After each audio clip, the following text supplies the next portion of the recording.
I was reluctant. I said, well, okay, I'll try it, you know, as an experiment. And so I worked for a few weeks, got a couple of clients. They bought a house, fixed it up, flipped it, and sold it for more money. And all of a sudden, I'm doing okay in the business. And I kept it up for over 20 years. So it was just basically another way to keep on surviving and staying alive. The music business in the late 60s and early 70s, a lot of people were dying. People forget that this day and age. I mean, Jimi Hendrix, Jim Morrison, Keith Moon, John Bonham, I mean, a lot of huge Brian Jones musicians, they didn't make it. Janis Joplin, another one. You know, Did you know those guys personally? Yes, a lot of them we knew. Yeah, I had met them all at one time. Yeah, so and they weren't doing anything differently from us. So they just did it in maybe a little larger quantity or who knows whatever. But so it was a dangerous time. And at some point when we got to the point of Schools Out and $1 Billion Babies, I had to make a decision to stop everything and just stick with beer. And maybe have one or two before a show, more afterward. But, you know, we used to drink and smoke and do everything all the time. And so it was a big decision. But you know, as a drummer, you've got to hold the basic music down for a show. And the bigger the shows got, the more important my job was. By the time we're playing for, you know, 60, 80, 100,000 people, that's a big responsibility. And I have to be healthy, first of all. And part of that being healthy is not to go up on stage and be stoned out of my mind. So that was another reason I wanted to get into real estate. A total change of people. For the impression I have got of the band when I read books and obviously articles about the Alice Cooper group is that you were kind of nice guys compared to other bands of the era, that you mostly stuck to beer and not that much hard drugs like many other bands did. There was a lot of drugs around. Okay. Yeah, there was drugs around. I mean, you know, there's always marijuana and hashish and LSD and cocaine. Those were the downers and uppers. They were around all the time.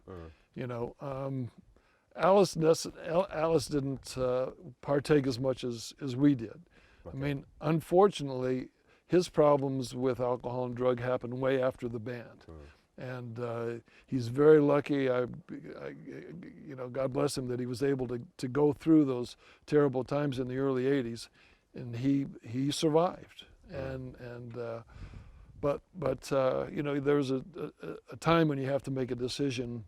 Do I keep partying like this, or do I just pull back a little bit? And what did you think about when you watched Glenn Buxton and Alice when their alcohol intake started to escalate, and at some point, I guess, towards the end of the Alice Cooper band, Glenn wasn't really functioning as a musician anymore, and Alice was like drunk all the time.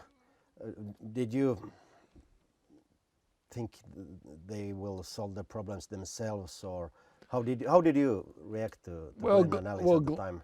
Well, Glenn, unfortunately, Schools Out is his album. I mean, I think there was maybe a studio musician or two that came in and played a couple of leads, but for the most part, all the leads and everything, all the guitar on there was Glenn and Mike Bruce.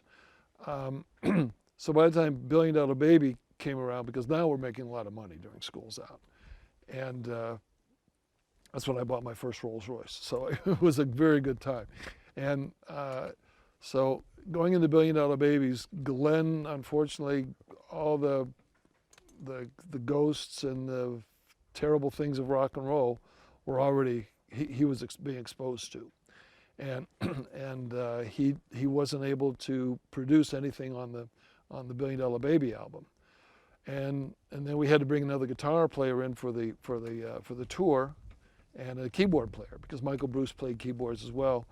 But we wanted him to stay on guitar, have another keyboard player. But somebody came in to cover all of Glenn's parts on the new songs. Mick Mashburn, who was a friend of mine from high school in Arizona. And so, and Alice was always able to perform on stage.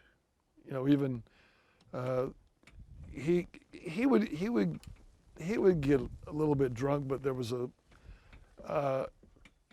know, he always had a beer in his hand, but he didn't finish all the beers he always had. Let's put it that way. So it was a prop as much as anything else. But so I never was worried about his health. Glenn I was. And then, of course, I think, yeah, it was after school was out. I mean, he was in the hospital. He had some serious operation because of the drinking. And that was what slowed him down for the $1 Billion Baby tour. That's why we needed somebody else to be there. But I was never worried about Alice. Alice could always pull it off, and he was great on stage and still is to this day. And that's great that when he finally made a decision in the 80s just to stop everything, because now he's one of the healthiest people I know. I mean, he's out there working like crazy all the time. But so I wasn't worried about him, but I was worried about Glenn, and he made it to 1997, and I was afraid we were going to lose him before then. But I'm glad I'm glad I was with him 2 weeks before he passed away, because it had been many, many years since we'd been together. So it was great. But he always fought with the demons of rock and roll, and in the end, I guess they took their toll on him.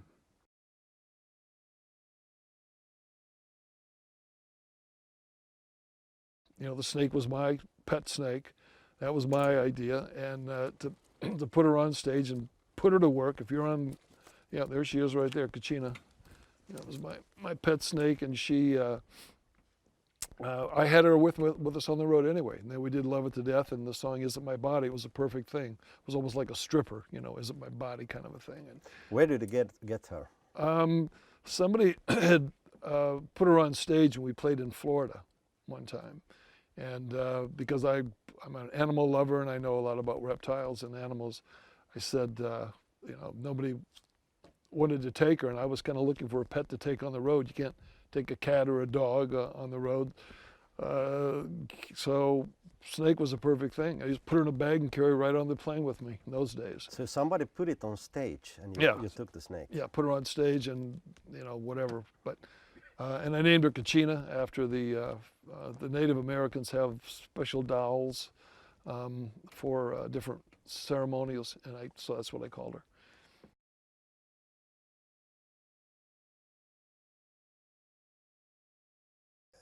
A lot of people who don't really know the band, at least they know the guillotine, and some people know the gallows and the electric chair, but I think very few people ever saw the fire cage. Do you remember that one? Yeah, very few people. That was a great idea. If you took a piece of plastic and you ever set it on fire, like a plastic piece, it's almost like a little triangle piece of fire, a piece of plastic, and you light it. It's like thick as a paper. It'll drip. The plastic will drip and burn. It goes zzz, zzz, makes a noise. We thought, oh, that was really cool. And so we were going to have a bunch of those and have us get in the middle of it. But when it's on stage and you're playing music, you can't hear that noise, and you can get really badly burned or possibly start a fire. So I think we only did that like once or twice. So not every idea was like the electric chair. Electric chair was Dennis's idea, and that was a great idea. And he came up with that for an electrocution on "Love It to Death." So much better idea than the chamber of fire. Yeah.